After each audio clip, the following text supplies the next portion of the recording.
회복돼야 될 우리의 신앙 네 번째 시간으로 성령으로 드리는 예배에 대해서 살펴보려고 합니다. 나누기 원합니다. 우리가 첫 번째로 가장 우선적으로 살펴본 게 하나님의 임재죠. 하나님이 함께 하시는 것을 다른 말로 말하면 하나님의 임재다. 그래서 하나님의 사람은 하나님의 임재를 참 소중히 여기는 자리에 있어야 된다 그랬죠. 모세는 하나님의 임재 함께 하심을 특권으로 여겼다 그랬어요. 여러분에게 하나님의 임재, 하나님의 함께 하심이 가장 소중한 특권이십니까? 네. 왜 성경에 보면 우리에게 주신 첫 번째 계명이 하나님 사랑하라는 거잖아요. 사랑을 우리가 잘 모르는데 신명기 7장 6절, 7절, 8절에 보면 사랑을 그렇게 정의할 수 있다 그랬죠. 사랑은 사랑하는 사람을 소중히 여긴다. 그래서 사랑의 첫 번째 계명 정의는 가치. 사랑은 상대편을 가치 있게 보는 거예요. 두 번째, 사랑은 상대편을 향한 열정, 감정적인 열정이 있어요. 사랑하면 보고 싶어 하지 않아요. 그렇죠? 열정이 있단 말이에요. 세 번째로, 사랑하는 사람을 위해서 희생해요. 헌신해요. 그래서 사랑은 필요를 채우는 것. 사랑은 필요를 채우는 거예요. 사랑하면 필요를 채워주기를 기뻐해요. 이렇게. 그래서 우리가 하나님을 사랑하는 것이 첫 번째 계명이라 그랬는데, 우리가 정말 하나님을 사랑하면 하나님을 가치 있게 여긴단 말이에요. 그러니까 하나님의 가치를 알아요. 하나님이 너무너무 소중해요. 하나님이 귀해요. 그렇죠? 그러면 무슨 일이 있습니까? 어린아이가 어린아이는 뭐가 가장 소중하죠? 뭐가 소중합니까? 엄마가 소중합니다. 어린아이는 다른 뭐가 많이 있어도요, 아무리 많이 줘도요, 엄마와 함께 있으면 그만입니다. 그냥 엄마와 함께 있을 때 다른 것도 필요하지, 엄마와 함께 없으면 다른 거 필요 없습니다. 우리가 하나님을 사랑하라고 할 때 하나님께서 그런 관계를 원하세요. 하나님으로 만족하는, 주는 나의 목적. 우리 마지막 찬양할 때 그 찬양했죠. 주는 나의 목적, 나의 유일한 소망. 그렇죠? 하나님이 우리의 목적이 되고 하나님이 우리의 가치가 되고, 우리가 그 하나님을 알고 하나님을 그렇게 의지할 때 하나님이 우리와 함께 하시면서 우리에게 아빠 노릇 해주시는 것, 우리에게 하나님 노릇 해주시는 것, 이게 우리의 신앙이에요. 하나님이 우리와 함께 하기를 원하세요. 우리 안에 거하셔서 우리를 두루 행하여, 우리 가운데 두루 행하여, 우리가 그래서 그분의 말씀을 듣고 순종하며 그분을 소중히 여기는 삶을 살 때에 그분이 우리 안에 거하시면서 하나님이 우리에게 함께 하시면서, 다른 말로 말하면 하나님의 임재로 함께 하시는 가운데 하나님의 생명이 넘치는 삶이 우리 가운데 주어지는 것, 이게 하나님의 의도예요. 그런데요, 우리가 하나님을 사랑하는 것을 다른 걸로 대체하면 하나님이 우리 가운데 함께 하시는 것의 소중함을 놓쳐요. 잊어버려요. 하나님의 임재를 소중히 여기지 않아요. 다 돈으로 소중히 여기고, 돈이 있는 것을 소중히 여기고, 권력을 가진 걸 소중히 여기고, 뭔가 잘 되는 것을 가지고 우리는 소중히 여겨요. 자녀가 잘 되는 거, 시험 잘 보는 거, 또 건강한 거, 부자 되는 거, 경탄한 거, 이러면 하나님이 함께 안 하셔도 별 문제가 없는 것처럼 생각되는 사람들이 있어요. 라우디게아 교회가 그랬죠. 부자라 부유하여 부족함이 없다. 그런데 실상은요, 헐벗고 가련하고 눈 멀고 곤고하다. 뭐가 문제라 그랬어요? 하나님의 임재가 거쳐 있어요. 하나님이 함께 안 하세요. 문 밖에 서서 두드린다 그랬어요. 근데도 평안해요. 왜요? 돈이 있거든요. 부자거든요. 잘 나가거든요. 그의 인생의 최고의 가치는 뭐냐면 돈과 권력이에요. 명예예요. 부자 되는 거예요. 그러니까 부자 되니까 뭐 주님이 안 계셔도, 계신지 안 계신지조차도 모르는 거죠. 함께 하시는지 안 하시는지조차도 모르는 거죠. 왜요? 돈이 힘이었고 돈이 기쁨이고 돈이 인생의 만족이니까요. 근데 진짜 하나님을 사랑하는 사람은 어린아이가 엄마 없으면 우는 것처럼, 진짜 하나님이 인생의 목적이고 최고의 가치고 성경이 말하는 하나님을 사랑하는 자리에 있는 사람은 하나님의 임재가 없으면 돈이 아무리 많아도, 권력이 아무리 자기에게 주어져도, 사람들에게 인정받고 칭찬받고 명예가 주어져도 그것 때문에 만족 못한단 말이에요. 그래서 어떤 사람이 진짜 하나님을 사랑하는지 안 사랑하는지 드러나요. 문제가 있거나 어려움이 오면 금방 드러나요. 뭐가 문제인지, 뭐가 그 사람이 사랑하는지.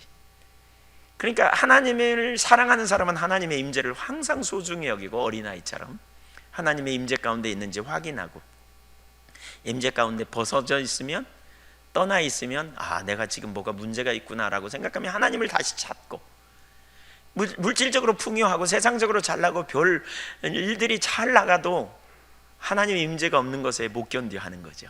그러나 다른 것에 우리의 가치를 훨씬 더 크게 둔다면, 물질적으로 부자 되고 삶에 문제가 없고 자녀가 잘 되고 태어나면 하나님의 임재가 거친 줄도 모르고, 임재가 거쳐서 떠난 줄도 모르고, 다른 것으로 우리의 자부심 삼고 다른 것으로 우리의 힘을 삼아요. 그래서 부자라 부여하여 부족한 것이 없다 이렇게 말해요. 그러나 하나님이 함께 하시면요, 우주를 창조하신 만왕의 왕 되신 하나님이 우리와 함께 하기를 원하세요. 그게 하나님의 의도라 그랬죠. 그 하나님이 함께 하시면요, 그분의 생명이 우리의 삶에 넘쳐요. 그분이 우리를 구체적으로 이끄시고 보호하시고 인도하시고 필요를 채워주시고 전략을 주시고, 그래서 하나님의 백성이 구별된 삶, 능력 있는 삶을 살아요. 모세가 이걸 알았기 때문에 하나님이 가나안 주신다 그래도, 하나님은 함께 안 가도 가나안을 차지하게 하신다 그래도 안 간다는 거예요. 왜요? 하나님이 함께 하는 것이 우리의 삶의 특권인데, 은총 입은 특권인데. 사실 그래서 하나님의 임재가 우리에게 얼마나 소중한지 아는 사람은요, 하나님의 임재를 매우 귀하게 얘기해요. 여러분의 인생에 하나님의 임재가 소중합니까? 네. 이런 삶을 사는 것이 주님과 동행하는 삶이에요. 이런 사람이 친밀한 교제를 알아요. 하나님과 친밀한 교제 안에 있는 삶이에요. 이런 삶이 안 되면 친밀한 교제가 잘 안 돼요. 그러니까 왔다 갔다 하는 거죠. 돈만 잘 되면, 문제만 없으면 할렐루야하고 자기 인생은 잘 된다고 생각하니까 안일함에 빠져 있어요. 하나님 안 찾아요. 하나님을 향한 사모함도 갈망도 없게 되는 거죠. 그래서 하나님의 임재를 아는 게 너무너무 소중해요. 하나님의 함께 하심, 임재로 함께 하실 때 능력이 있어요. 제가 성경을 읽으면서 여러분, 하나님이 쓰신 사람들의 특징을 다 살펴보세요. 거기 보면 결국 하나님이 그들에게 주신 약속이 한 가지예요. 그게 뭐냐면, 내가 너와 함께 할게요. 다른 약속 안 주세요. 내가 너에게 능력을 줄게, 내가 너에게 권세를 줄게, 이런 말 안 하세요. 잘, 내가 너와 함께 할게요. 하나님이 함께 하시면 되거든요. 충분하거든요. 네. 그래서 우리 신앙이 회복돼야 될 1순위가 뭐냐? 하나님의 임재를 소중히 여기는 거예요. 하나님이 우리와 함께 하시는 것. 그리고 하나님의 임재를 소중히 여기는 사람에게 중요한 게 뭐냐? 바로 예배라 그랬어요. 예배를 통해 우리는 하나님을 만나게 되거든요. 예배의 목적은 하나님과 만남이라 그랬고, 예배를 통해 하나님과 만날 때 우리 삶에 놀라운 능력이 있죠. 하나님을 경험하게 되고요, 하나님의 통치 가운데 들어가는 실제적인 삶을 살게 되고요. 지난주에 우리가 하나님이 기뻐하시는 예배는 신령과 진정한 예배다라고 그랬고요. 그것이 진정한 예배예요. 진짜 우리가 드려야 될 예배는 신령과 진정으로 드리는 예배다. 두 번째로 하나님은 이렇게 예배하는 자들을 찾으신다. 그러니까 여러분, 하나님 만나고 싶습니까? 신령과 진정으로 예배해야 돼요. 그럼 하나님 발견돼요. 그리고 만나요. 그리고 세 번째로 must라는 단어를 썼다 그랬죠. 영어로 must. 반드시 그런 예배를 드려야 한다, 그렇게 말했어요. 그러면서 지난주에 이제 진리로 드리는 예배가 뭔지에 대해서 살폈습니다. 하나님을 아는 것, 그리고 또 우리 자신을 아는 것, 하나님의 관점으로 보는 것. 그래서 내가 죄인 되었고 하나님을 향해 나갈 때 예수 그리스도의 보혈을 의지하여 나아가는 것, 이게 진리로 드리는 예배라 그랬어요. 오늘은 성령으로 드리는 예배와 관련해서 이렇게 살필 건데요. 오늘 본문에 우리가 읽은 빌립보서 3장 3절은 거짓 복음을 전하는 자들이 있었어요. 빌립보 교회에. 뭐냐, 예수 믿는 것 중요하지만 할례도 받아야 돼, 율법도 지켜야 돼, 막 이렇게 나왔어요. 그랬더니 바울 사도가 그러는 거예요. 그들은 개들이고 행악자들이다. 그러면서 온전한 신앙을 말하는데 참 신앙, 뭐라 그러냐? 하나님의 성령으로 봉사하며, 여기 봉사하며라는 말을 헬라어는 나트리온테스라는 말로 공식적인 예배를 말할 때 쓰는 단어예요. 헬라어 단어. 그래서 하나님의 성령으로, 하나님의 영으로 그랬죠. 영으로, 성령으로 예배하는 자들인데요. 성령으로 예배하는 거예요. 두 번째로는 뭐냐? 그리스도를 자랑하고 육체를 신뢰하지 않는 것. 이게 세 번째. 그러니까 복음에 기초하여 서야 되는데 거기에 예배, 성령으로 드리는 예배가 너무너무 중요하기 때문에 거기에 위치하고 있는 거죠. 성령으로 예배하는 것은 핵심 요소예요.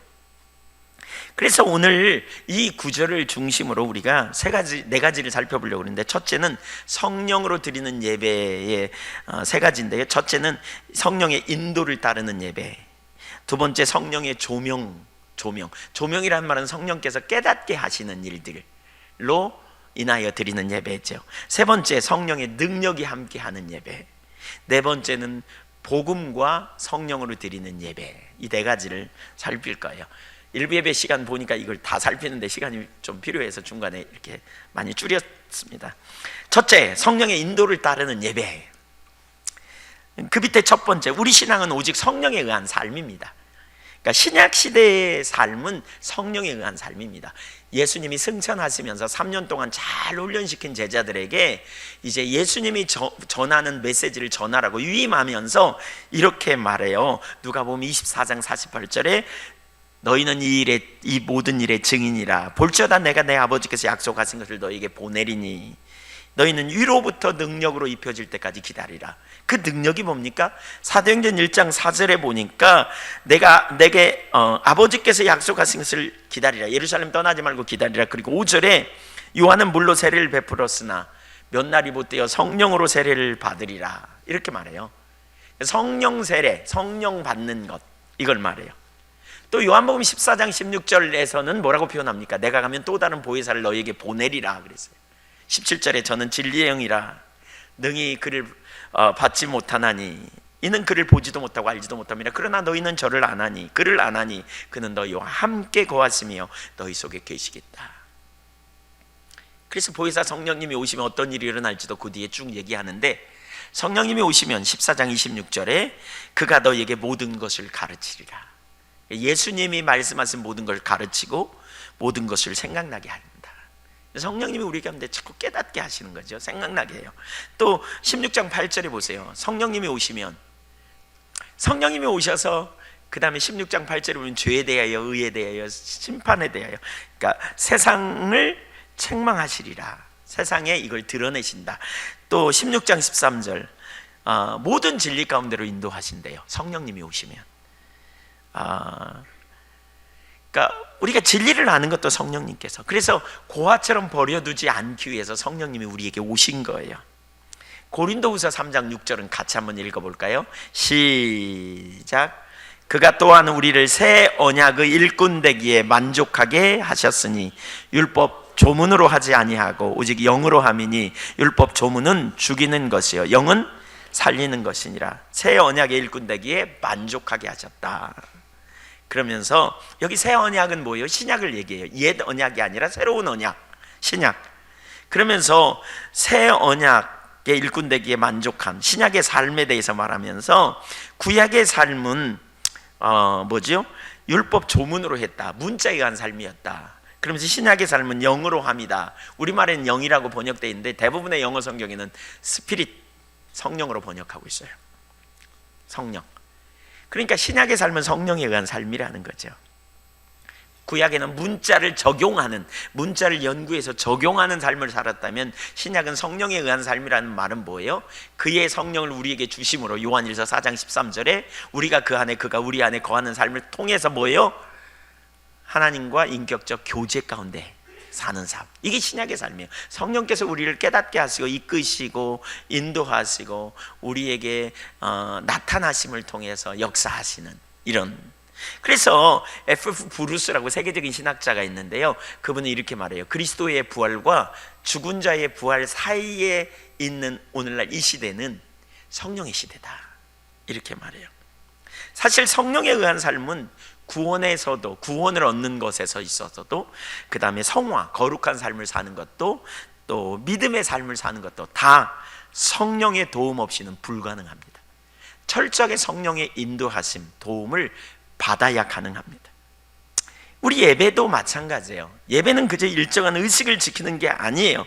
성령께서 주도하시고 성령께서 주관하시는 가운데 우리가 성령님께로부터 받은 것을 가지고 성령님께 올려드리는 것, 이게 예배예요. 이게 예배. 성령의 인도를 따라가는 것. 네.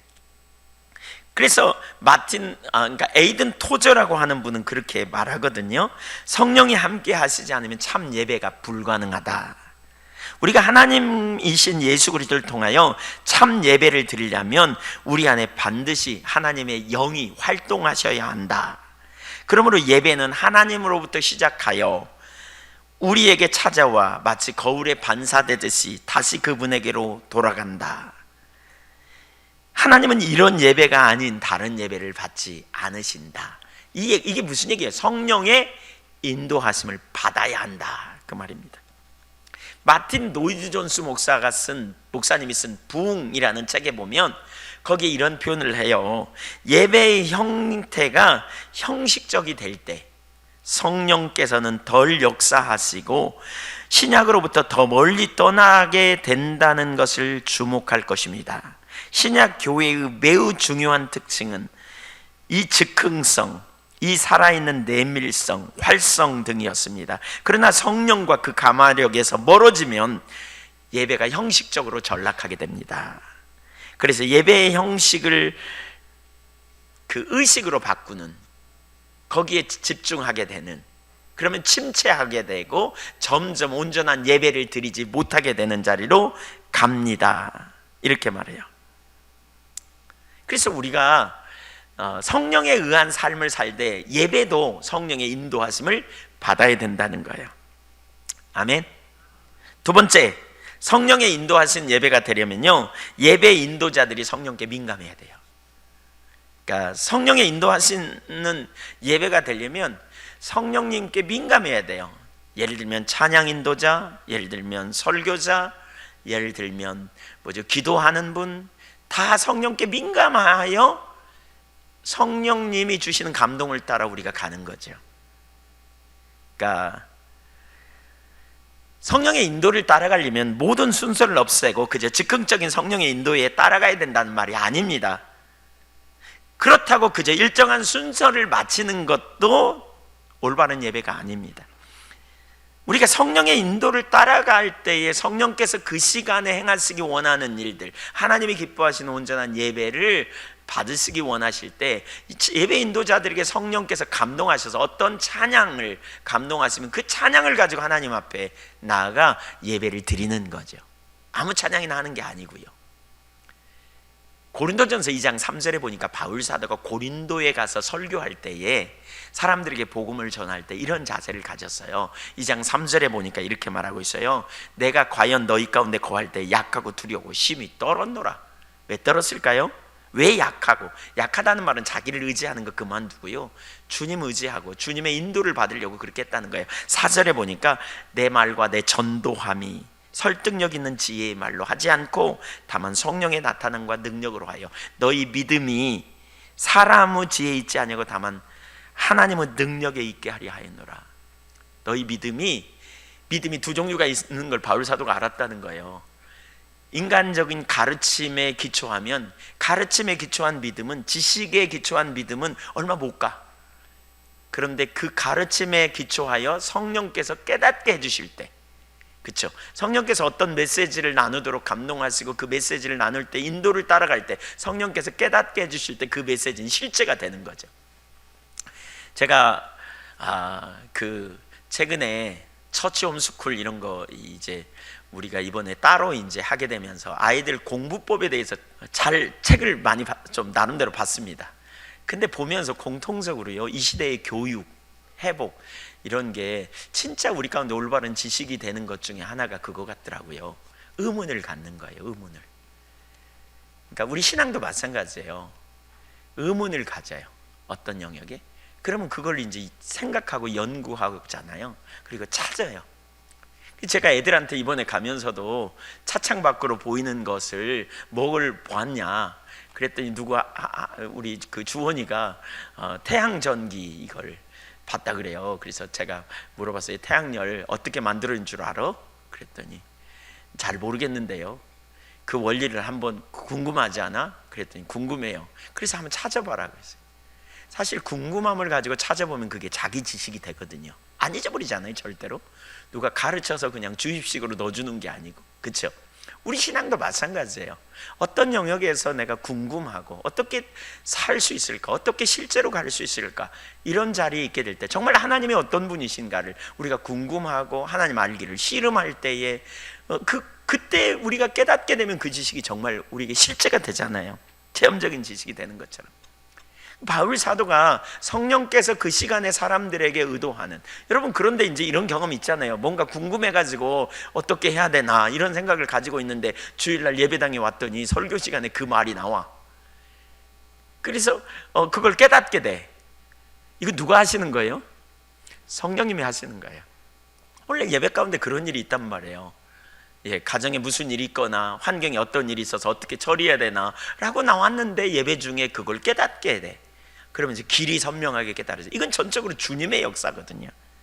바로 성령께서 이렇게 역사하셔야 된다는 거죠. 그러기 위해서는 뭐예요? 설교자도 성령의 인도를 따라야 되고요, 찬양도 기도도 성령의 인도를 따르는 예배가 드릴 때의 완전한 예배죠. 특별히 예배의 아주 중요한 한 요소를 그렇게 말하거든요. 즉흥성이다 이렇게 말해요. 즉흥성. 즉흥성이라는 말은 뭐예요? 그때그때 주시는 감동에 따라 바뀔 수 있다는 거죠. 이렇게 찬양도 바뀔 수 있고 설교도 바뀔 수 있고 기도도 바뀔 수 있고, 그렇죠? 그때그때 성령께서 주시는 인도를 따라 바뀌어 간다는 거죠. 이걸 두고 마틴 노이드 존스 목사님은 하나님은 부흥회 때마다 예배 중에 즉흥성이 강력하게 나타났다 이런 표현을 해요. 그래서 스펄전 목사님은 늘상 이렇게 기도했대요. 하나님, 우리가 드리는 예배에 거룩한 무질서가 나타나게 해주십시오.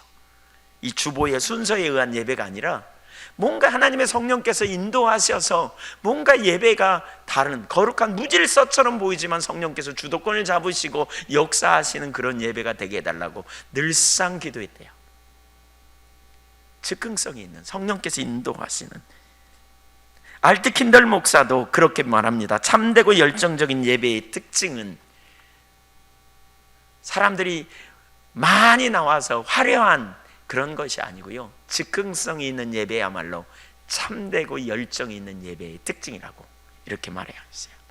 그런데 오늘 우리의 예배가 어떤지, 우리가 예배 가운데 그렇게 하나님의 성령께서 강력하게 운행하시고 또 인도하심을 따라가기를 원하는지, 아니면 일정한 양식, 형식을 마치는 것으로 우리가 충분하다고 생각하는지, 왜 우리 가운데 능력이 없는지 살펴봐야 된다는 거죠.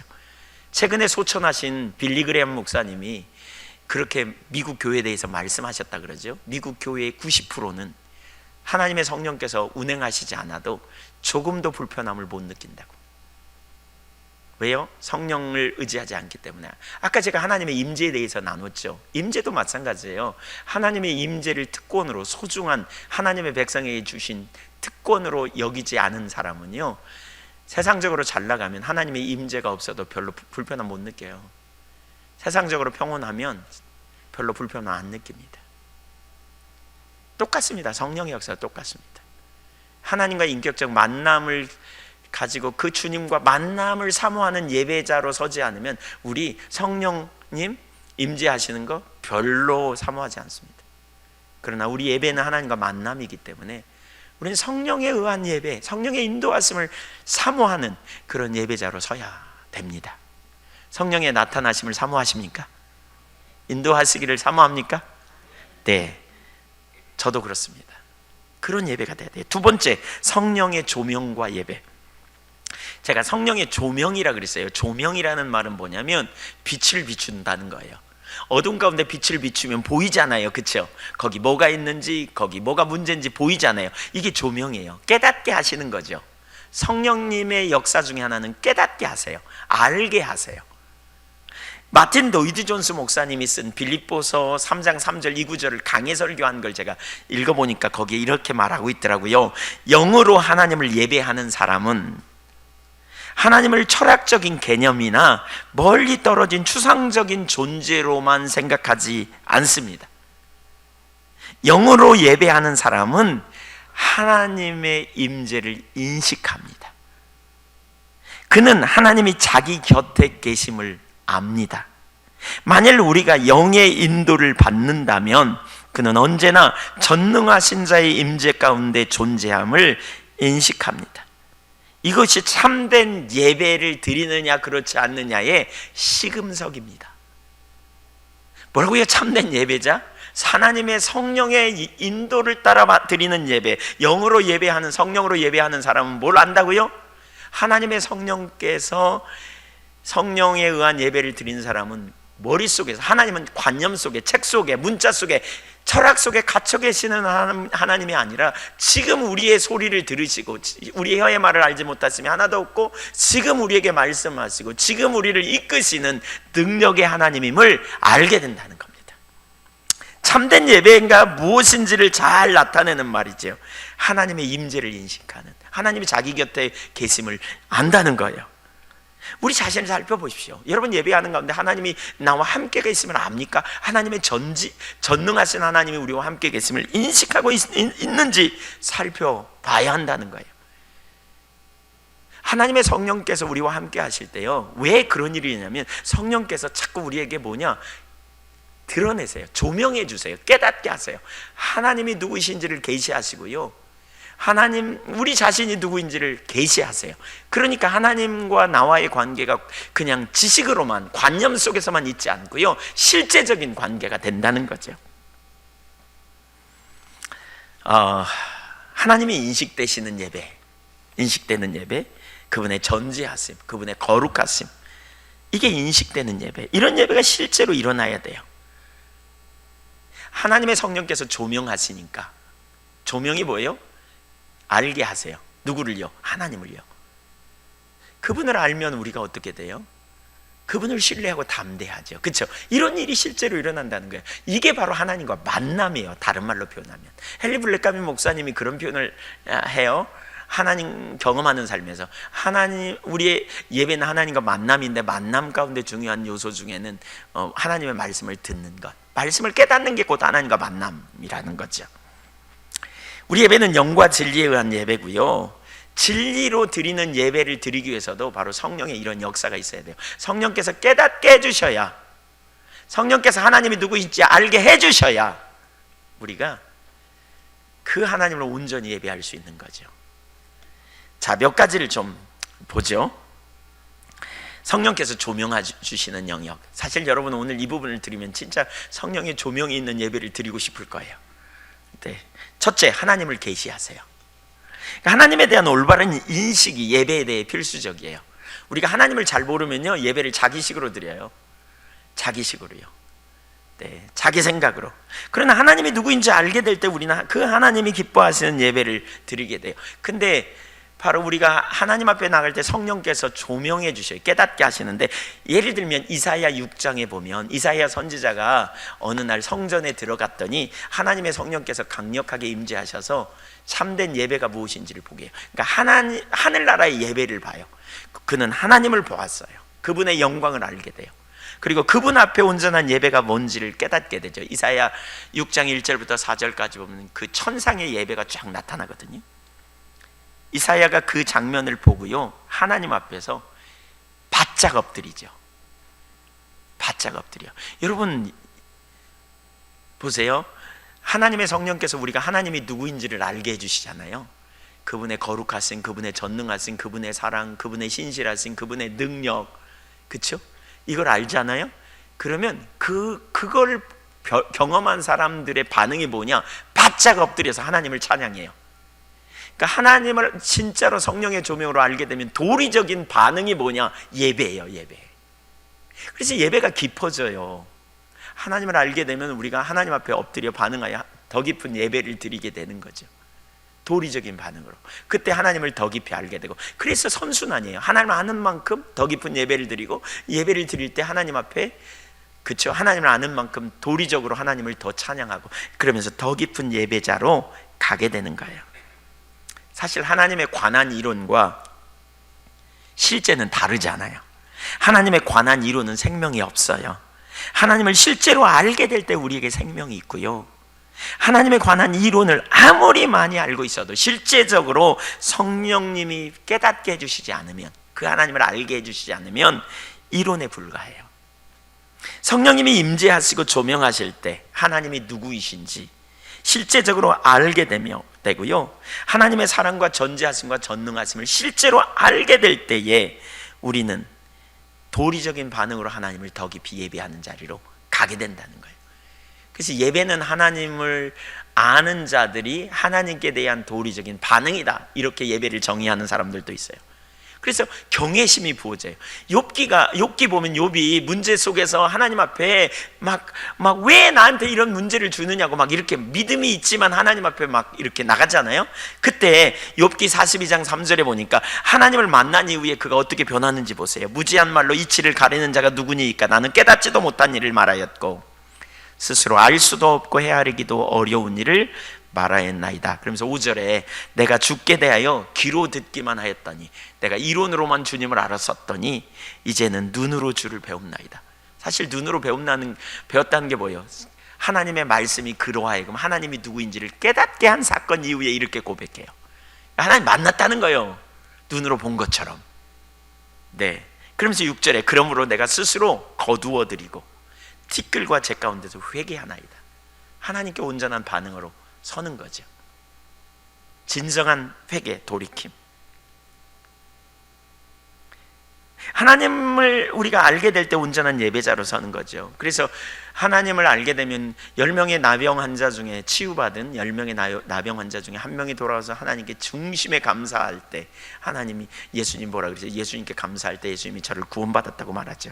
요한계시록 4장과 5장의 천상의 예배도 그런 예배예요. 네. 오래전에 학생 수련회 때 그날 하나님 성령께서 강력하게 함께 하시면서 저에게도 느껴지는데 하나님의 사랑이 선명히 깨달아지더라고요. 그때요 설교하기가 그렇게 쉽고요, 애들도 하나님 참 큰 은혜가 함께하는 시간이었어요. 그때 홍철수 목사님도 같이 설교했거든요, 저랑 번갈아 가면서. 근데 그분에게도 물어보니까 하나님의 엄청난 은혜로 함께 하셨다고, 설교하기 너무너무 쉬웠다고. 왜요? 하나님의 사랑을 알게 해주니까. 여러분, 이런 조명이 있을 때 우리 삶에 놀라운 승리가 있어요. 하나님의 전능하심을 우리가 알게 될 때 염려를 내리죠. 그렇죠? 문제가 있을 때 우리가 어떻게 합니까? 하나님이 얼마나 신실하신가를 알게 될 때 우리 삶에 담대함이 있죠. 네. 하나님을 알게 될 때 우리 믿음이 능력이 있어요. 기독교인의 문제의 99%는 하나님을 모른다는 데 있다라고 말했잖아요. 기독교인의 99%는 하나님 모른다는 데 있어요. 문제는 하나님을 모르기 때문에, 문제가 커서가 아니라 문제를 처리할 하나님을 모르니까, 피할 길을 내신 하나님을 모르니까 우리가 낙망하고 좌절하고 혼돈에 빠져버리는 것이지요. 이런 신앙의 실제적인 일이 일어나는 것, 그게 성령의 조명으로 일어나는 일이에요. 예수를 오래 믿었는데 하나님을 아는 둥 마는 둥. 왜 그러느냐? 성령의 조명이 없어서 그래요. 한번 따라서세요. 성령님 깨닫게 해주세요. 하나님을 알게 해주세요. 그래서 에베소서 1장 10절에 지혜와 계시의 성령을 우리에게 줘서 하나님을 알게 해달라고 그렇게 기도하잖아요. 최근에 제가 되게 많이 바빴거든요. 바쁘지 않아요. 지금 엄청 바쁩니다. 근데 개인적으로 지친다는 느낌이 좀 덜 들어요. 왜 그럴까 생각해 보니까요, 어쨌든 집회 나가면서 새벽 기도 하잖아요. 새벽 집회 가서 새벽 기도 해달라고 그러고, 요즘 낮에 하지 말자 그러더라고요. 새벽 기도 하면서 너무 좋더라고요. 새벽 기도 끝나고 저는 설교 끝나고 다른 분들 다 갈 때까지 저는 혼자 앉아 기도하고요. 너무너무. 근데 새벽 기도에 하나님 찾을 때 하나님 임재하시고요, 하나님 누구이신지 선명히 깨닫게 하시고 알게 하시고, 그 하나님을 알면 그 앞에서 제가 겸손해지는 것 같아요. 하나님 한 분으로 만족하고 모든 스트레스가 다 없어져요. 하나님이면 충분하니까. 하나님과 깊은 만남, 교제. 제가 이렇게 말씀드리면 좀 너무 죄송하지만 제가 새벽 기도를 잘 못 나가서 너무 죄송하지만 새벽에 진짜 만나는 하나님, 왜 시편에 새벽에 만나는 하나님을 그렇게 많이 얘기했는가를 알 것 같아요. 그래서 시간을 좀 어떻게든지 전략해서 잠자고 일어나면 우리 영이 좀 맑아지거든요. 생각이 잠잠하고요. 하나님 찾는 시간을 좀 가지면 좋겠다 싶어요. 주님의 임재를 소중히 여기면 그 임재 안에 있기를 원하는, 그저께 어제 새벽인가요? 어제 새벽에도 하나님 찾는데 하나님께서 그런 마음을 주시더라고요. 집중적으로 하나님 찾는데 저는 하나님 자신을 알기를 구하고 임재 가운데 있기를 원하고 그분의 길을 알기를 원하고, 근데 갑자기 이런 감동을 주셨어요. 너 왜 내 능력을 구하지 않니? 제가 의아했어요. 그래, 하나님 능력이 필요한 시대지. 그래서 제가 오늘 아침에도 계속 예배드리면서 하나님 능력을 부어달라고, 제게 복음이 전해지면 사실 강력한데 정말 강력한 것 같아요. 정말 복음이 오늘날 가려져 있어요. 여기저기 가서 나누면, 이번에 집회 가서도 나누면서 정말 강력한 것 같아요. 근데 거기에 능력이 함께하면 정말 놀라운 일이 일어날 것 같아요. 네. 두 번째, 자신의 죄를 발견하게 됩니다. 주님의 임재 가운데 우리는 자신이나 자신이 속한 공동체의 죄를 발견하게 됩니다. 하나님의 임재 가운데 있었던 많은 성경의 인물들은 자신의 죄를 보고 통회하며 회개합니다. 자신이 얼마나 죄인인지 깨닫게 됩니다. 이사야 6장 5절에 그때에 내가 말하되 화로다 나여 망하게 되었도다. 이사야 선지자가 하나님의 임재를 경험하면서 제일 먼저 나타난 반응이 뭐예요? 나는 죄인이라는 거예요. 나는 입술이 부정한 사람이라. 그리고 내가 속한 공동체, 이스라엘 공동체 전체가 입술이 부정하다는 거예요. 만군의 여호와를 보았다. 거룩하신 하나님의 임재 앞에서 자신이 죄인이라는 것을 깨닫게 되는, 그리고 돌이킬 수밖에 없는, 그때 하나님께서 그를 정결하게 해주시죠. 성령께서 죄를 깨닫게 해주셔야 우리가 죄인인 줄 알아요. 많은 경우 자신이 지은 죄도 몰라요. 그러면 우리가 뭐 하느냐? 교만해요. 네. 마틴 로이 존스 목사님이 한 강해 설교, 거기 한 구절을 제가 더 인용해 볼게요. 하나님의 임재를 깨닫는 사람은 그분의 거룩하심을 깨닫고 자신이 무가치하다는 사실을 깨닫게 됩니다. 저는 그의 존전에 무턱대고 나아갈 수가 없습니다. 쉽게 허물을 털어버릴 수 없고 부리지를 수 없습니다. 육신을 의뢰할 수 없습니다. 그렇습니다. 히브리서 기자가 표현하고 있듯이 경건함과 두려움으로 하나님을 섬기게 됩니다. 자신의 실상을 깨달으면 그때 십자가의 공로를 의지하여 하나님 두렵고 떨림으로 나간다는 거죠.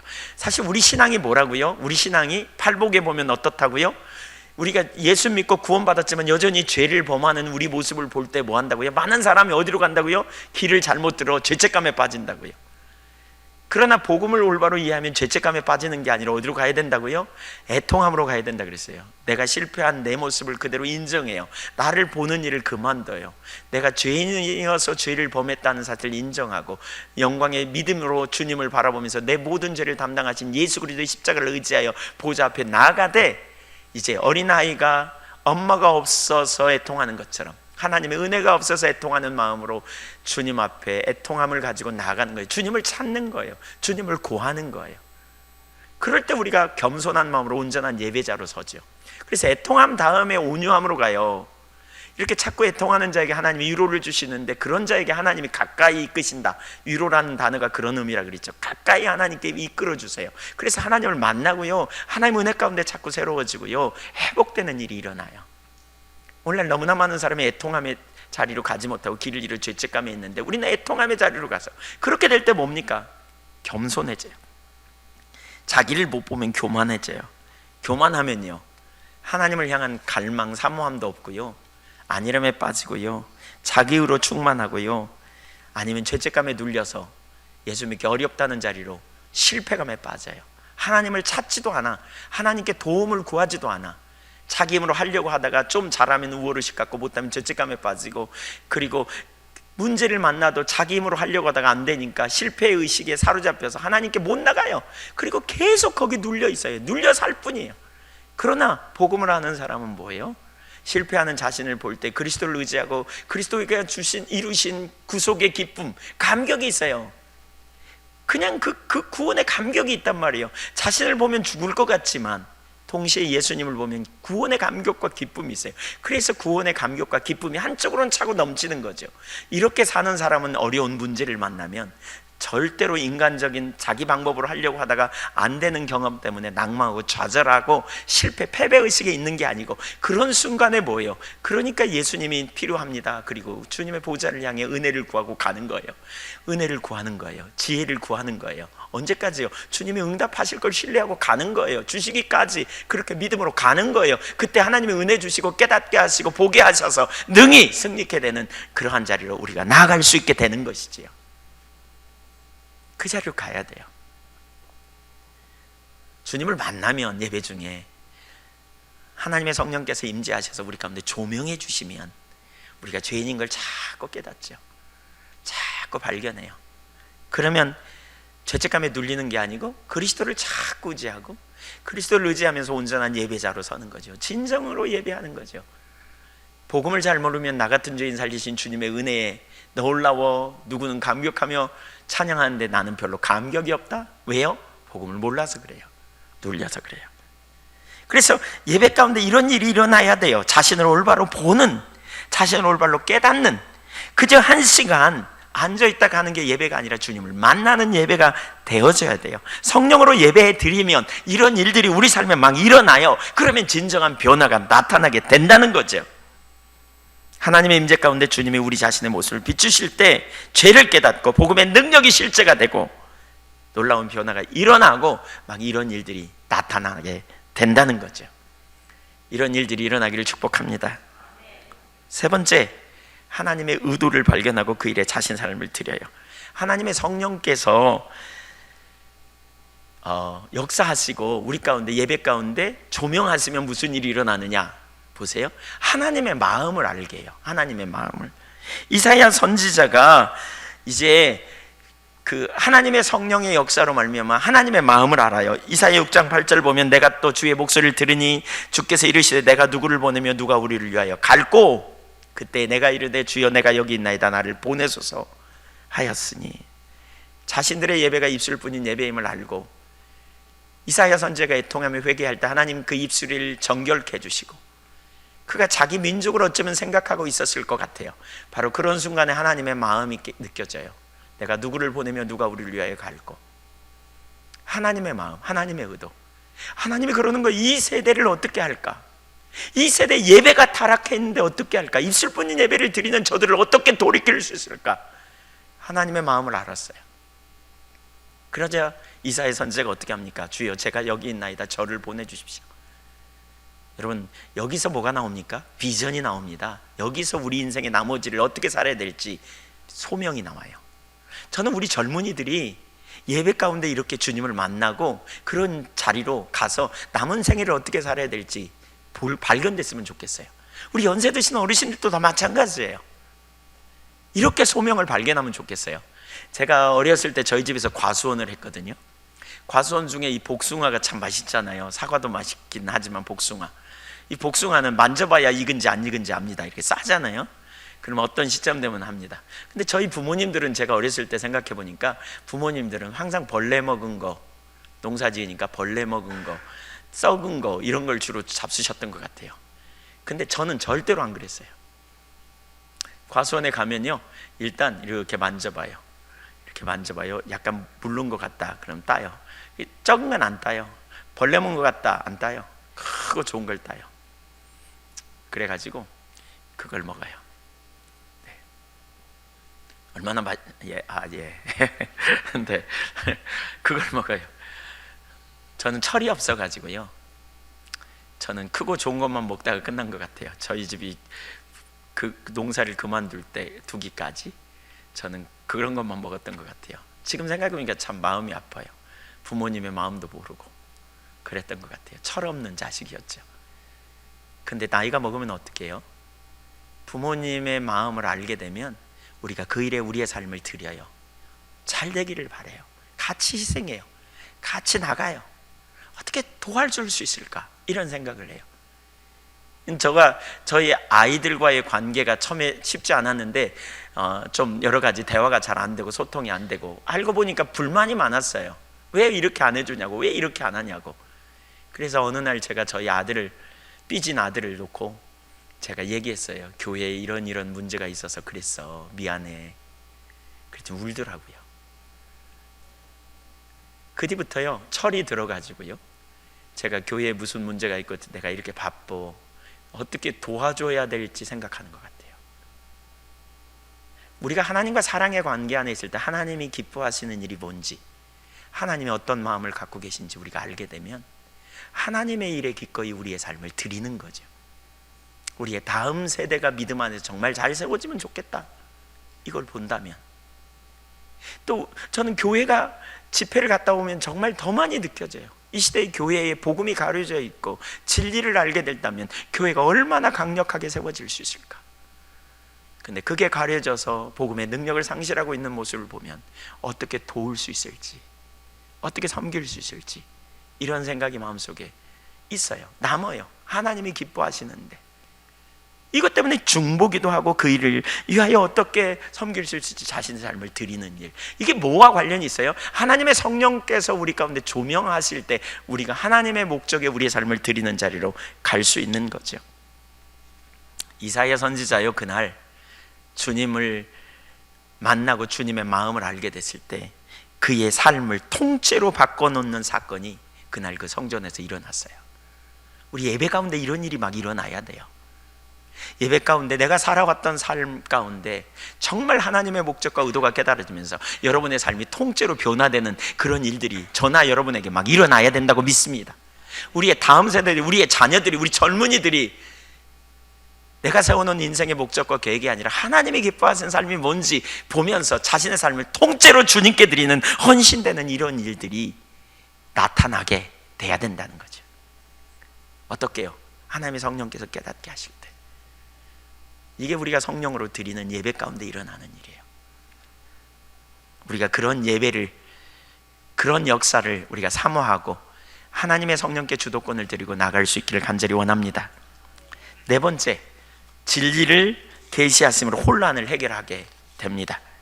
하나님의 길은 우리의 길과 달라서 우리가 주님 따라가다 보면 이해할 수 없는 일이 생기고요, 가끔씩 인도하심이 우리의 생각과 달라서 많이 혼돈케 될 때가 있어요. 시편 73편에 보면 시편 기자가 그런 경험을 해요. 시편 73편 1절, 하나님이 참으로 이스라엘 중 마음이 정결한 자에게 선을 행하시나 나는 거의 넘어질 뻔했고 나의 걸음이 미끄러질 뻔하였으니. 왜 시인이 실족할 뻔했다고요? 이는 내가 악인의 형통함을 보고 오만한 자를 질투하였음이로다. 4절 5절 읽죠. 그들은 죽을 때에도 고통이 없고 그 힘이 강건하며 사람들이 당하는 고난이 그들에게는 없고 사람들이 당하는 재앙도 그들에게는 없나니. 악인이 형통한다는 거예요. 악인이 잘 나간다는 거예요. 그걸 보고는 어떻게 이런 일이 있나? 이렇게 생각했다는 거죠. 예, 여러분 뭐가 잘 돼가도요 심판이 조만간 있을 수 있다는 거 아세요? 네, 예레미야 12장에도 그런 일 있잖아요. 당대의 심판이 왔는데 잘 나갔어요. 근데 조만간 심판이 임한 거죠. 그런 것 때문에 의인은, 하나님의 뜻대로 살려고 하는 사람은 헛수고하는 것 같아. 이렇게 하나님 뜻대로 사는데 우리는 이렇게 고통당하는데 저들은 잘 나가? 하나님이 정말 살아계시다면 이런 일이 있나? 이런 생각이 우리 가운데 들어요. 왜 선하게 살려고 하는데 고통이 오고 내게 육신의 질병이 생기고 때로는 문제가 생기고 어려움이 오는가? 이런 부분을 우리가 볼 때 너무너무 혼돈스러울 때가 많지요. 이 사람이 그랬어요. 13절 보세요. 내가 내 마음을 깨끗하게 하며 내 손을 씻어 무지하다 한 것이 실로 헛되도다. 헛되다는 거죠. 그런데 16절 보세요. 내가 어쩌면 이를 알까 하여 생각한즉 그것이 내게 심한 고통이 되었더니. 이걸 좀 알기를 원해서 하나님 앞에 나아갔는데 정리가 안 돼. 근데 17절 보세요. 같이 읽어볼까요? 시작. 하나님의 성소에 들어갈 때야 성소에서 깨달았다는 거예요. 성소가 뭐예요? 예배하러, 하나님의 성소에 예배자로 설 때에 하나님에게 임재가 있는 성소에서 악인의 결국은 패망이구나, 이걸 발견하게 됐다는 거예요. 다른 관점이 보인 거예요. 내 관점으로 봤을 때는 악인이 형통하고 잘 나가서 영원할 것 같아. 그러니까 너무 시험에 들어. 근데 하나님의 관점으로 봤더니 악인은 들에 핀 꽃과 같고 풀에 그 풀과 같아서 순식간에 멸망당할 수밖에 없는 존재, 얼마 안 있으면 끝나는, 이걸 본 거예요. 여러분, 우리가 왜 다른 사람이 용서가 잘 안 돼요? 하나님의 관점이 안 보여서 그래요. 하나님의 관점으로 보면 다 알아. 하나님이 다 아시고요, 이 문제 얼마 안 있으면 다 드러나게 돼 있어요. 그렇기 때문에 우리가 용서하는 거 쉬워요. 근데 이 깨달음이 예배 중에 깨닫게 되었다는 거예요. 예배 가운데. 사실 우리가 정말 하나님 임재가 있는 예배를 사모하는 이유가 거기 있어요. 예배를 통해서 이런 전환들이 우리 가운데 일어나야 돼요. 아멘. 주님의 임재 안에서 모든 혼돈이 거친 거죠. 우리가 그러잖아요. 살다 보면 얼마나 많은 그런 경험이 있습니까? 얼마나 많은 혼돈이 있습니까? 문제가 너무 커 보이고 상황이 커 보이고요. 그러면 정말 혼돈스럽잖아요. 정말 혼돈스럽죠. 저는 그런 경험을 참 많이 했습니다. 내가 보는 관점과 하나님이 보는 관점이 다른데 우리도 모르는 순간에 우리의 관점에 익숙해요. 근데 하나님의 임재가 함께하면 전혀 다른 관점을 깨닫게 하세요. 주님이 깨닫게 해주셔야 돼요. 진리를 보게 해주셔야 돼요. 보게 하지 않으면 너무너무 혼돈스럽고요, 우리 가운데 능력이 상실돼요. 제가 왜 신실하신 하나님 찬양 많이 했댔잖아요. 하나님이 하나도 안 신실해 보일 때 하나님 당신은 신실하십니다, 미쁘사, 그 말이잖아요. 그런 찬양을 했던 이유가 뭐냐, 하나님의 신실하심을 인정하고 찬양하면, 하나님이 임재하시면 관점이 달라져요. 태문이 열리지 않는 것 같고, 환경에 어려움이 있고, 문제가 해결되지 않는 것 같고, 내가 변화되지 않는 것 같고, 기도했던 것이 속히 응답되지 않는 것 같은, 낭망이 되고, 다른 사람은 잘 되는데 나만 안 되는 것 같은 이런 상황이 있거든요. 그때 집중적으로 하나님 찾을 때 하나님 전혀 다른 관점을 깨닫게 하세요. 내가 너와 함께하는, 하나님이 우리와 함께 하시고, 또 그 기간이 우리에게 가장 좋은 시간인 것을, 그렇게 되면 모든 혼돈이 내려지고요, 온전케 될 수 있어요. 너무 신나요. 다른 게 아무것도 안 돼도 돼. 주님이 나와 함께 하시면 충분해. 이런 고백이 나와요. 그러니까 하나님의 임재가 얼마나 소중한지. 너무나 감사하게도 다행인 것은 우리가 구약시대처럼 성전에 가서만 예배, 우리가 하나님 만날 수 있는 게 아니에요. 우리 일상의 삶에서 여러분 언제든지 여러분의 삶의 현장에서 그렇게 하나님 앞에 나가세요. 찬양하고 경배하고 기도하고 입을 열어 주님을 찾고, 화장실에 가서라도 하나님 찾으세요. 주님 앞에 구하세요. 이렇게 주님 찾을 때 주님 만나주시면 전혀 다른 관점이 우리 가운데 열려요. 아멘. 여기 시편 73편 22절에 기자가 이렇게 고백해요. 내가 이같이 우매무지함으로 주 앞에 짐승이 오나. 우매무지해서 짐승 같대요. 짐승 같았다 내가. 저는 이 말의 의미를 알아요. 얼마나 우리가 하나님의 길을 모르면 짐승처럼 행동하는지 몰라요. 전혀 엉뚱하게, 전혀 엉뚱하게 오해하고, 길이 안 보이면 혼돈하고 낭망하고 좌절하고 해서는 안 될 말 막 하고, 막 불평하고 막. 근데 주님 만나면요, 그게 얼마나 무지한 짓인지 알아. 금방 깨닫게 되면. 여러분, 주님을 믿음으로 의지하시기를 축복합니다. 예배에 성공해야 돼요. 임재 가운데 성령의 조명이 있는 예배를 사모해야 돼요. 성령님이 운행하시는 예배, 성령께서 깨닫게 해주시는 예배를 정말 사모하고, 우리가 성령으로 드리는 예배를 소중히 여기는 거죠. 임재가 있는 예배를 갈망하십니까? 성령께서 운행하시는 예배를 사모하십시다. 기대감이 없는 예배 말고요, 성령님이 역사하시고 깨닫게 하시고 길을 비추시고 우리로 진리로 인도하시고 돌이키게 하시는 가운데 놀라운 승리를 누리는 그런 예배가 되게 해달라고 우리가 사모해야 되겠습니다.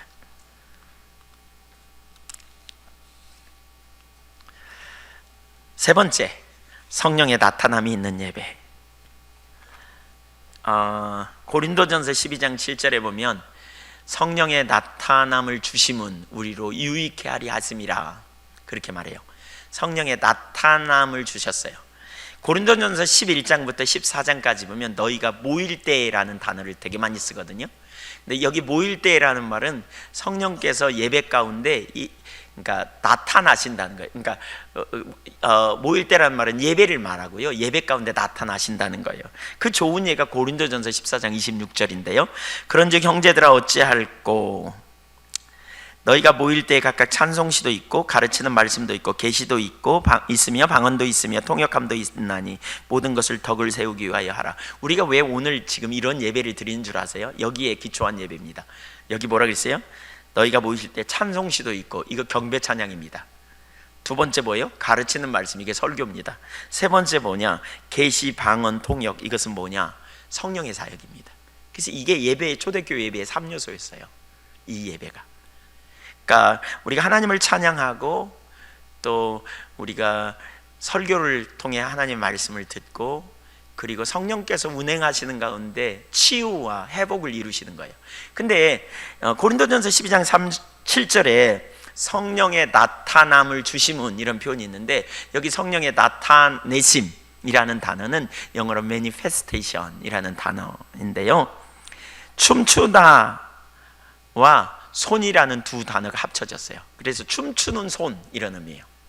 manifestation, 춤추는 손 이런 의미가 있다는 거죠. 오케스트라의 지휘자의 손처럼.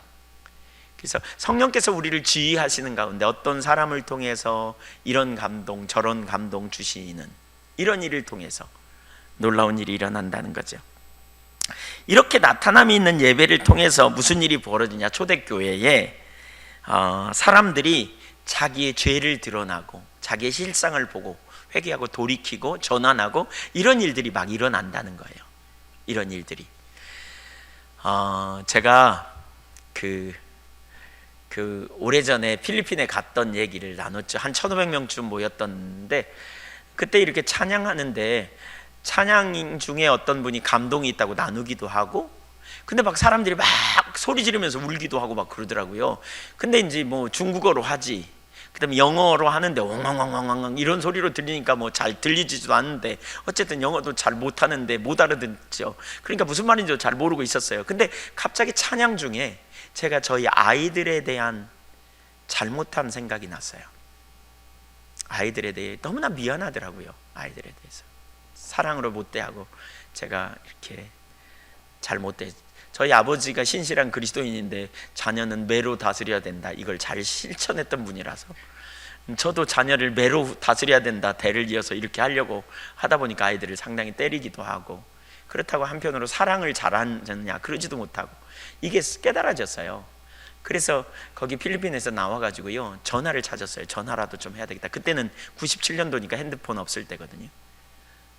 근데 없어요. 그래서 들어가서 서자마자 제 바로 뒤에 통역하는 분이 있었습니다. 통역 생전 안 했어요. 근데 다 가자마자 이분이 통역하는 거 있죠. 이때 홍콩 분이 나와서 뭐라고 앞에서 감동을 얘기하고 그랬더니 영어로 이제 누가 중간에서 또 번역하고 제 뒤에 있는 분이 통역하는 거예요. 저한테 한국말로. 저한테가 아니라 우리 중에 여러분 중에 되게 그런 내용이 있어요. 여러분 여기 있는 사람 중에 자녀로 인해서 마음 아픈 일이 있다고 합니다. 내 일을 감당하느라고 자녀를 잘 사랑으로 못 대하고 내 일을 하느라고 우선순위를 자녀에게 두지 않아서 자녀를 잘못 대한 것을 마음 아파하는 이가 있다고 합니다. 내가 그 자녀를 돌볼 것이고 내가 잘못한 그 회개한 죄를 용서하였고 내가 자녀를 책임질 거라고 필요를 채울 거라고 죽겠더라고요. 제가 딱 느낌이 죽을 것 같아요. 하나님 앞에서 1,500명가량 모였는데 그 순간에 엎드렸습니다. 이게 정말 강력하구나. 그리고 나중에 제가 성경을 찾으면서 고린도전서 14장에 보니까 24절에 그러나 다 예언을 하면 믿지 않는 자들이나 알지 못하는 자들이 들여와서 모든 사람의 책망을 들으며 모든 사람의 판단을 받고 그 마음속에 숨은 일이 드러나게 되므로 엎드려 하나님께 경배하며 하나님이 참으로 너희 가운데 계신다 전파하리라. 진짜 하나님이 너희 가운데 계시는구나. 오늘날 우리가 드리는 예배 중에 그런 거 있잖아요. 왜 집에서 아내하고 둘이만 얘기했든지 남편하고 부부간에 얘기했는데 교회 왔더니 설교 중에 그런 얘기가 나온다든가,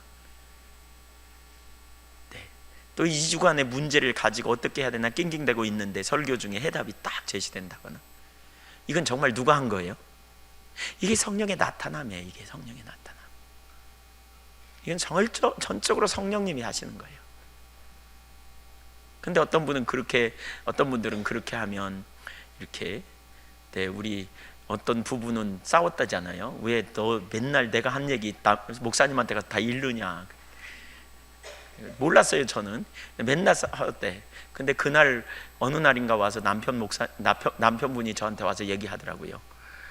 목사님 제가 사과드린다고. 그래서 왜 그러냐 그랬더니 제 아내가 맨날 목사님한테 가서 고자질한다고 제가 맨날 싸웠는데 오늘은 오면서 했던 얘기를 설교 중에 했대. 그러니까 아무리 봐도 잃을 시간이 없는데 했대. 그래서 하나님의 말씀으로 받아들였다는 거예요. 이건 전적으로 하나님이 하신 거죠.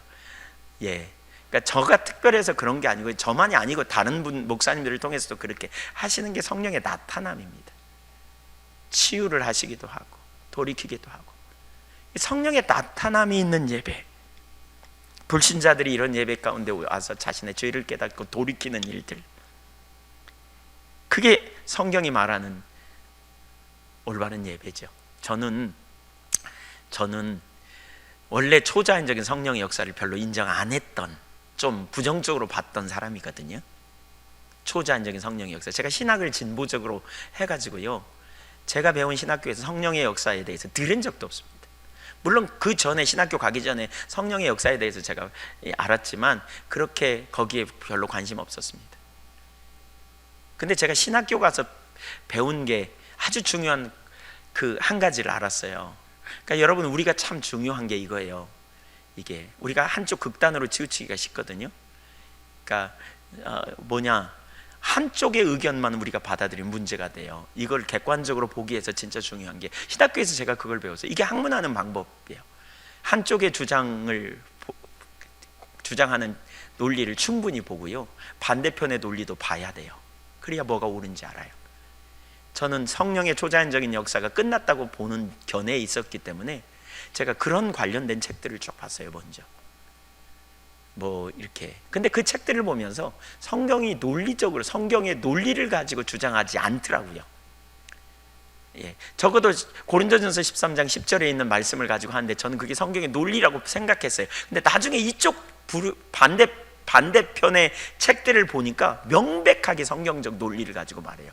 초자연적인 역사가 오늘날도 계속되는 거 너무나 명백하게 말하고, 성경이 중단됐다고 말하고 있지 않아요. 그러면서 그것이 오늘날 초자연적인 역사가 없다고 주장하는 부류의 책들은 대개 뭐냐, 은사의 남용, 은사를 통해서 잘못된 예들을 잔뜩 써놨어요. 그래서 은사는 쳐다도 보지 말아야 되겠구나, 이런 느낌을 갖도록 된 것 같아요. 근데 이쪽을 보니까 은사의 남용의 문제를 지적하지만 이쪽은 뭐냐, 성경이 뭘 말하고 있는가를 말하고 있어요. 어떤 책은 별로 도움이 안 되지만, 예를 들면 달라스 신학의 놀라운 성령의 능력이라는 책을 쓴 잭 디어 같은 사람의 책은요, 너무나 논리적이에요. 구약학 박사, 분명히 성경적이고요, 초자연적인 역사가 오늘날 끝났다고 주장하는 주장은 올바르지 않은 게 너무나 분명히 보이더라고요. 그래서 저는 그때부터 제 생각을 바꿨습니다. 그리고 치유에 대한 관심을 갖기 시작했습니다. 회복에 대한. 단독목회 나가보니까 현장에서 초자연적인 성령의 나타남과 능력이 없이는 목회하는 게 아니더라고요.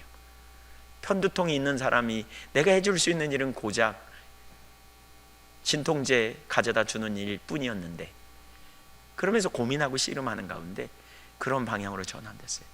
우리 교회가 온전히 회복되려면 성령의 나타남이 우리 가운데 정말 더 빈번하게 나타나야 된다고 믿어요. 최근에 어제 아침에 새벽에 하나님이 그런 감동 주셨다 그랬잖아요. 왜 내 능력은 안 구하냐고. 사실 제가 하나님의 능력을 부어달라고 기도한 적은 거의 없거든요. 하나님 알게 해달라고, 하나님 임재해달라고.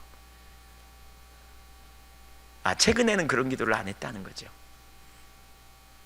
근데 주님의 능력이 우리 가운데 함께할 때 강력한 역사가 일어나는 그런 역사가, 제가 치유의 역사가 더 강력하게 나타나야 되겠다 이런 생각을 되게 많이 하고요.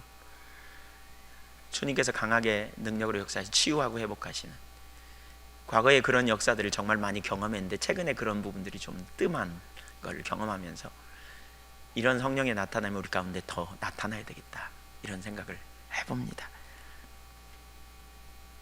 마지막 네 번째, 성령과 복음과 성령의 예배. 그냥 간단하게 얘기합니다. 복음에 기초되지 않으면요, 육신을 의지합니다. 육신을 의지하면요, 성령을 의지하지 않습니다. 성령께 주도권을 안 드립니다. 그래서 반드시 성령에 의한 예배를 드리려면 복음이 회복돼야 됩니다. 내가 아니고 나를 고아처럼 버려두지 않기 위해 오신 주님을 의지해야 돼요. 그분의 능력으로 살아야 돼요. 그러니까 그분의 인도를 구하고 그분의 임재가 있는 예배를 사모하고 갈망할 때 성령께서 강력하게 역사하시고, 그럴 때 우리의 삶에 온전한 회복이 일어나는 것이죠. 복음은 뭘 가르쳐요? 네 안에 답이 없어, 너는 무능해. 그러니까 성령께서 너를 고아처럼 버려두지 않게 오셨어.